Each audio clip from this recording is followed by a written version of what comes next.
লক্ষ্মীপুর শহরের ব্যস্ত সড়কে হাজারো মানুষের ভিড়ে নিঃশব্দ উপস্থিতি ৮০ বছর বয়সী কিরণী বালার। নসির আহমেদ ভূঁইয়া মিলনায়তনের সামনে খোলা আকাশই এখন তার একমাত্র ঠিকানা।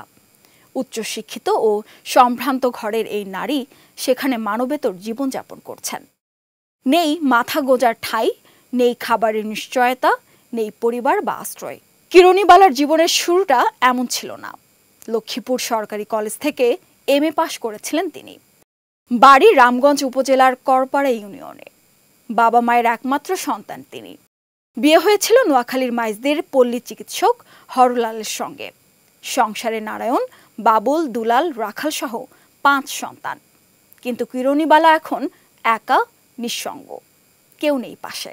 সন্তানরা কোথায়, কেন কাছে নেই, এ প্রশ্ন আজও তার মনে কষ্টের ছায়া ফেলে। প্রায় ১ বছর ধরে এ রাস্তায় বাস করছেন কিরণী বালা। জীবনের শেষ প্রান্তে এসে আশ্রয় হারিয়ে পথের পাশে শুয়ে বসে দিন পার করছেন। শীত, গরম, বৃষ্টি, রোদ সবই তার জন্য সমান। পথচারীদের দয়ার ওপর নির্ভর করে খাওয়া, ওষুধ কিংবা চিকিৎসা তো এখন বিলাসিতা। সনাতন ধর্মাবলম্বীদের সবচেয়ে বড় উৎসব শারদীয় দুর্গাপূজা চলছে। শহরের পূজা মণ্ডপগুলোতে উৎসবের আমেজ, আলোকসজ্জা আর আনন্দের ঝলক। কিন্তু কিরণী বালার জন্য নেই নতুন কোনো পোশাক, নেই কোনো আনন্দ। উৎসব তার জীবনে এনে দেয় শুধুই একাকিত্বের বেদনা।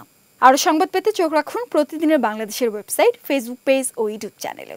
এতক্ষণ সঙ্গে থাকার জন্য ধন্যবাদ।